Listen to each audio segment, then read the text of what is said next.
Hey friends, this is the Miss Wolfie from our half-acre homestead, and today we're making it stretch with a leftover makeover meal.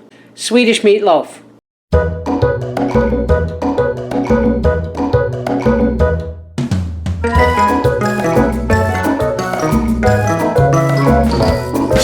Howie's had a hankering for Swedish meatballs, and I still have that last little sausage beef meatloaf in the freezer, so we're going to use that. We have some leftover linguine noodles from supper earlier this week. Frozen broccoli, an onion. Now you can do this with less, but I'm doing this because this is what I got on hand. Meatloaf, noodles, broccoli, an onion, a can of mushroom soup, my last one. I'm going to have to get some more.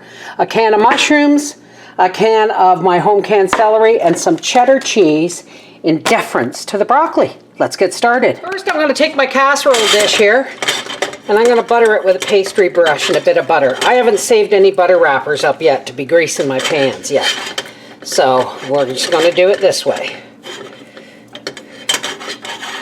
There, that's ready to go. Now, let's start with our meatloaf.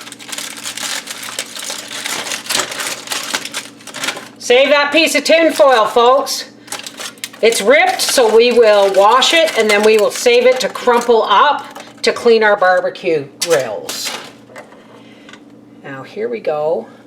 This is not the proper knife for this. Now what we're going to do, remember this is a cooked meatloaf. What we're going to do, you're not getting any of this, Gracie.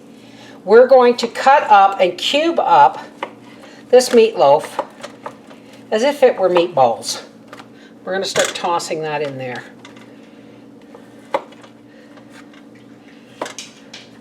Some of these may be a bit big. Might want to cut them again. You want them bite-sized. Alrighty. Now, we're going to open our bag of broccoli from Costco. I'll drop some in there. I'm going to drain my celery water into a peach jar here. That'll go into the soup at the end of the week. And go those. I will not use the water from these mushrooms for anything. I will in fact rinse these mushrooms because they're from China. Go our rinsed mushrooms. My goodness, we're running out of space here. I really should have used a bigger dish.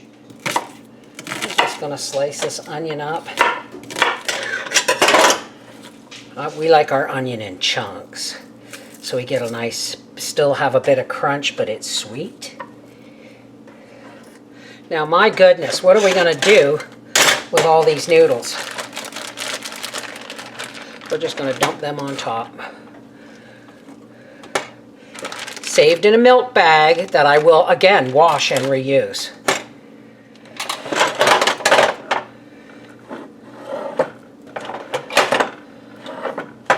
You don't need to add any liquid to this because your vegetables are going to provide that.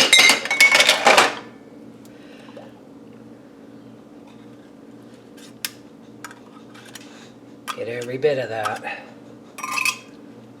And we're just going to pour this all over the top so it can work its way down into those noodles. Scrape out every last bit. And how much do you want to make a bet there's going to be enough left over for Howie to take in his lunch tomorrow? He can either nuke it or eat it cold, which more often than not he does. When supper's that flavorful, he does not mind eating the leftovers cold. Now normally you see me putting Parmesan on top of my casseroles, but broccoli does better with cheddar, and this is a sharp cheddar. Now before I put any more cheese on this, I'm just going to put some pepper on top. Now I'm not going to break down the cost because I can't remember how much I paid for the meatloaf or the broccoli, but believe it or not, this can be, when we're done with this, we can actually put the other half in the freezer for another day for a fast meal. I'm going to press that down a little bit so it doesn't stick to the lid. We're gonna put this in a 350-degree oven for about 40 minutes, and the last 15, you take the lid off and let that cheese crust up. All right, let's have a look. Oh my goodness. Meatloaf bake. I don't know. Swedish meatloaf.